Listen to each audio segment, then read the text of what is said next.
John Calvin was born in the year 1509 in the north of France in a small town called Noyon.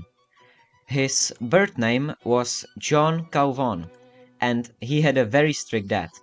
And because he was an employee at the local cathedral, he wanted his sons to pursue a church career. And so, in 1523, at just 14 years old, Calvin's father sent him to study Latin in Paris. But then he had a change of heart and sent his now 19-year-old son to study law. But John did not enjoy it that much, and it just so happened that a few years later his father died. And while Calvin did not celebrate it, he was now free to study whatever he wanted. And so he decided to study classical literature and theology. A quiet, scholarly life was everything Calvin ever wanted, but God had other plans. In 1533, John felt like God was pulling him to become a priest, and so Calvin submitted to God's will and ditched classical literature. It just so happened that the university rector and Calvin's friend, Nicholas Kopp, gave a very fiery speech criticizing the Catholic Church and its practices. He was even forced to exile in the town of Basel in northern Switzerland to escape the authorities. But some church officials began accusing Calvin of agreeing with him and maybe even writing the Kopp's speech, which he did. And so he dressed up as a farmer and escaped on bedsheets from a window out of Paris into the countryside. At this time, some people began hanging posters against the Catholic Church on the street walls, and when the clergy showed it to the king, he ordered the suppression of all Protestants in the country. Most likely because he feared the Pope might call a crusade on the nation, the same way he did on Bohemia with Huss. And this forced Calvin to flee France entirely and follow Nicholas Kopp to Basel. Here, he wrote the first version of his Institutes of the Christian Religion, which meant to be a summary of Protestant faith and doctrines to the oppressed French. He once stayed in Geneva for a night and met the local reformer William Farel, who said he will curse John Calvin if he doesn't stay and help reform the city. And Calvin, being the smart man that he was, got absolutely terrified and agreed to stay.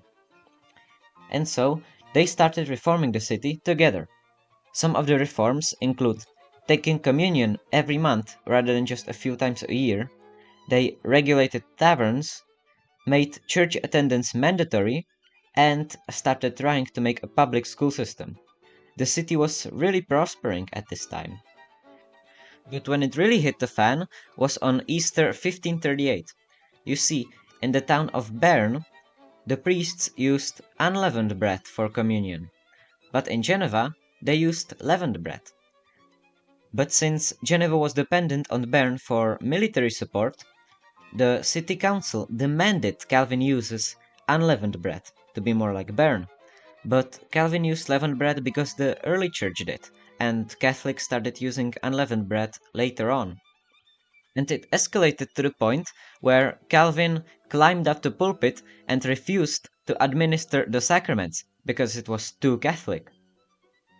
And so the city council told Calvin to get down from the pulpit and out of the city. And Calvin was pretty happy. He settled in Strasbourg and could finally have a scholastic life.